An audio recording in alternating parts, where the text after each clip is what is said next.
రేపటి అవసరాలను ముందుగానే గుర్తించి దానికి అనుగుణంగా చర్యలు తీసుకోవడం ఒక విజనరీ నాయకుడి లక్షణం.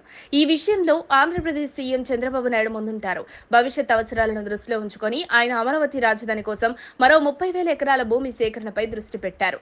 ఇటీవల 16 కొత్త పెట్టుబడులకు ఆయన అనుమతి ఇచ్చారు. బీసీల హక్కుల కోసం ప్రత్యేక చట్టం తీసుకురావాలని ప్రభుత్వ యోచనలో ఉంది. దీనిపై చర్యలు ప్రారంభమయ్యాయని సీఎం స్వయంగా తెలిపారు. ప్రజలకు నాణ్యమైన వైద్యం అందుబాటులో ఉండేలా చర్యలు చేపట్టారు. సీఎం చంద్రబాబు ప్రకారం రాష్ట్రంలో 80% మంది గుండె, మధుమేహం, శ్వాస సంబంధిత సమస్యలు, క్యాన్సర్, కిడ్నీ వ్యాధులతో బాధపడుతున్నారు. వాటిని అరికట్టేందుకు ప్రతి నియోజకవర్గంలో 100 నుంచి 300 పడకల మల్టీ స్పెషాలిటీ ఆసుపత్రులను పీపీపీ మోడల్లో ఏర్పాటు చేయనున్నారు. ఇప్పటికే 70 ఆసుపత్రులు నిర్మించగా మిగతా 105 ప్రాంతాల్లో త్వరలోనే నిర్మించనున్నారు.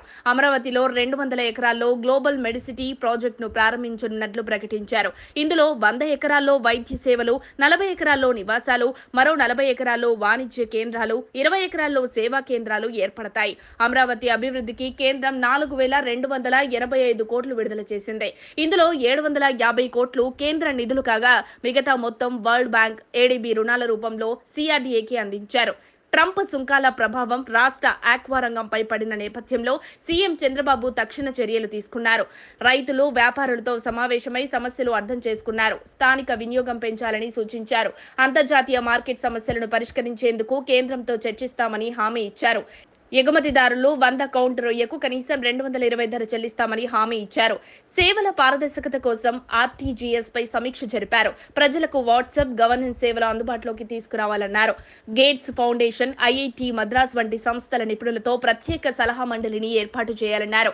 ఈ ఆర్థిక సంవత్సరానికి రాష్ట్రం 17.11% జీఎస్డీపీ వృద్ధిని లక్ష్యంగా పెట్టుకుంది.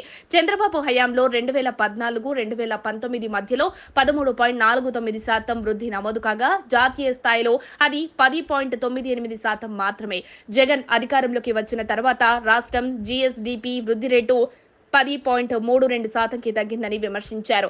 దాంతో రాష్ట్రానికి 76,195 కోట్ల నష్టం వాటిందని తెలిపారు. వరద నీటిని వృధాగా వదలకుండా సాగు, తాగునీటి అవసరాల కోసం వినియోగించాలని సీఎం భావిస్తున్నారు. గోదావరి నీటిని రాయలసీమకు తరలించేందుకు బనకచెర్ల ప్రాజెక్టును నిర్మించనున్నారు. దీనిపై చర్చించేందుకు జలహారతి కార్పొరేషన్ను ఏర్పాటు చేశారు. సీఎంఏ దానికి చైర్మన్ గా వ్యవహరిస్తారు. నీటి కొరత ఉన్న ప్రాంతాలకు వరద నీటిని ఎలా తరలించాలన్నది ఈ సంస్థ చర్చించి పరిష్కార మార్గాలు సూచిస్తుంది. చంద్రబాబు తీసుకుంటున్న చర్యలు అభివృద్ధిని దృష్టిలో ఉంచుకొని సాగుతున్నాయని స్పష్టమవుతోంది. ఆరోగ్య సేవలు, పెట్టుబడులు, వ్యవసాయం, నీటి వనరుల వినియోగం మరియు పారదర్శక పాలన అన్ని రంగాల్లో చంద్రబాబు కృషి స్పష్టంగా కనిపిస్తోంది. మరిన్ని అప్డేట్స్ కోసం మా కాయ్ టీవీని సబ్స్క్రైబ్ చేసుకోండి. మా వీడియో కనుక మీకు నచ్చినట్లయితే లైక్ చేయండి, షేర్ చేయండి. మీ విలువైన అభిప్రాయాలను కామెంట్ బాక్స్లో తెలియజేయండి.